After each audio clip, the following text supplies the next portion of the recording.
when it comes to the box office, it's going to probably have an injection of money as Wicked for Good hits theaters. It is part 2 to the musical Wicked. Now, a guy who is a big fan of movies and TV shows, and you can watch them all the time. He loves to talk about it. His name's Sean Chandler, for Sean Chandler Talks About on YouTube. Sean, you have never seen the musical Wicked. Now, what was you liked the first half of this movie from last year, correct? Mm-hmm. Huge fan. Went in, no expectations, like, okay, I'm sure it'll be well made, but I won't really enjoy it. And then I left the theater like, oh, wow, I get it. Like, okay, I get why people are obsessed with this thing. I really enjoyed last year's film. Well, and now this year, we get the back half of it. And it's really the story. It's kind of like looking at it through the eyes of the Wicked Witch from the West, that she really wasn't a bad person. She was always good for good, hence the movie title. All right, you've seen it now. What's your take on the second half?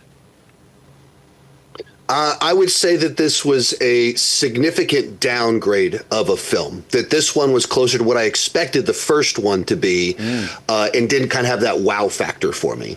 It's not bad. The production design is still amazing. The 2 lead performances are very powerful. There's a number of scenes that get very emotional as you see everything that goes on with their friendship. There's never twists and turns.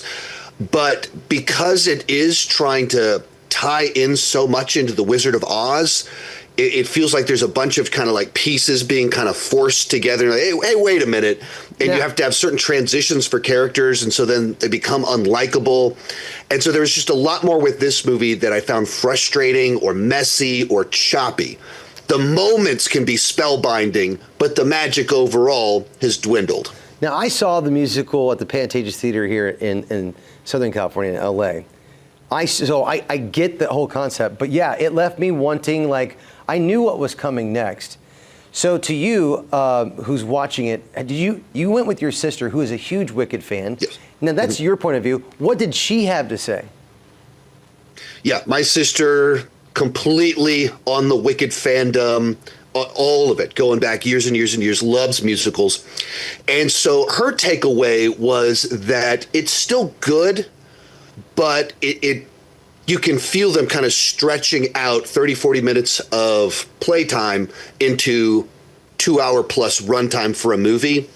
There's a number of changes that they make at the end of it that she didn't think were quite as effective. And there's some ways in which it tries to treat certain things as reveals with characters and what happens to them that are borderline insulting to the audience. Like, who wouldn't be able to figure this out? Like, who wouldn't know who this is? Like, why are you treating this like, wow, I had no idea. I mean, only the dumbest of viewers wouldn't piece that together with the way that you set all of this up.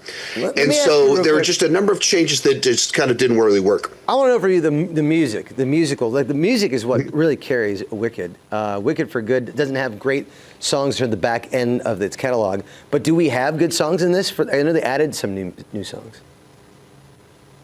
Yeah, I mean, I just can't imagine any of the songs in the back half getting replayed moving forward as much as Popular, Defying Gravity. There's sequences that are really powerful, and as kind of part of a performance and part of a sequence that are really, really well done. There's one involving Grande where it's like a single shot, and it keeps, like, the camera keeps kind of going through mirrors and showing different perspectives. Really cool filmmaking. And a single performance, I mean, just very powerful. But I remember the sequence. I don't remember the song. And so I didn't feel like necessarily the songs cut through and have that replay value. But like I said, there's elements that are still just as good as ever.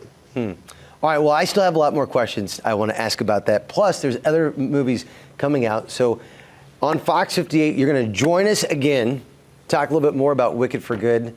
Sean, thanks so much for coming on this morning. If people want to follow you, where can they follow you? You can find me on YouTube at Sean Chandler Talks About. If you look up Sean Chandler, you either see someone that looks like me or you see an NFL player. It's the guy that looks like me talking about movies. All right. In that case, I will send you down the 50-yard line a little bit later. All right, Sean, thanks. All right, everybody, welcome back into Eyewitness News. And Wicked for Good hits theaters this weekend. It is the sequel to Wicked, or I guess it's part 2 to Wicked.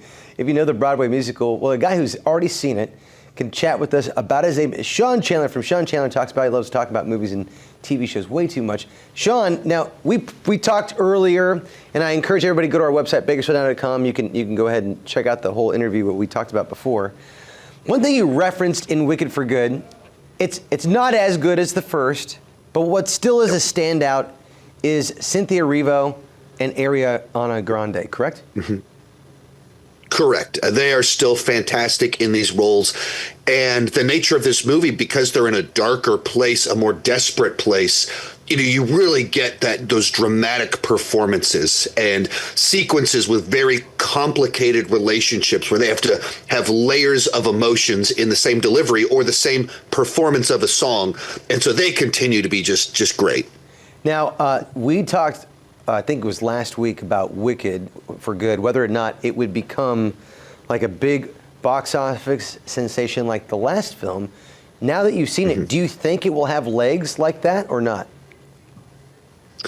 So between our segments, I did look up some of the box office tracking, and as of right now, this movie looks like it's going to have a significant percentage bump for its opening weekend. Okay. So without question, it's going to make a splash at the box office that's huge. The first one opened really big. This is going to open bigger, and it'll probably do far better internationally. So it's going to make a splash.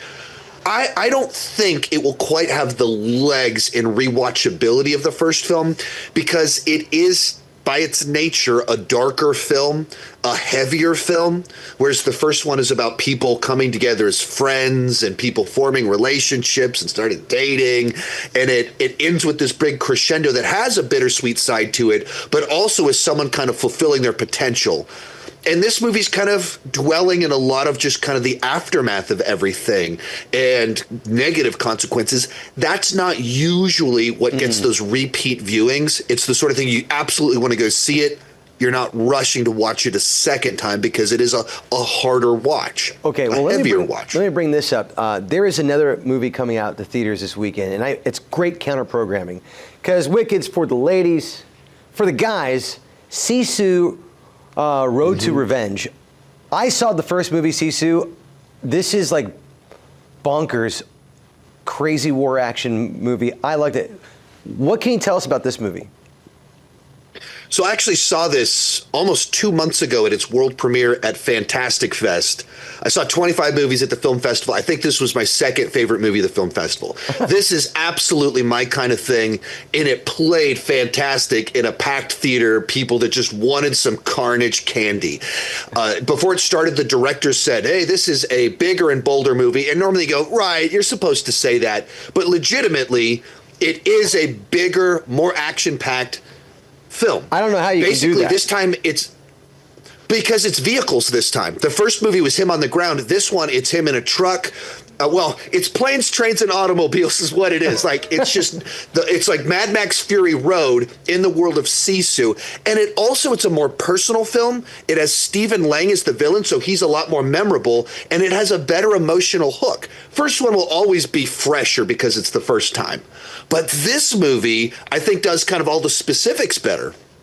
Well, I like hearing that because I plan on dropping my wife off at the theater to see Wicked, and I am going into this movie. But it's one caveat. It is a more over-the-top cartoonish film. He literally said he was kind of inspired by Looney Tunes. You have to be able to accept that. Like the more extreme, wacky stuff in the first movie, it doubles down on that. Okay. If you're okay with that, yeah, it's a blast. It is awesome. If you've seen the first movie and a plane lands into a swamp, and still survives, I'm okay with that.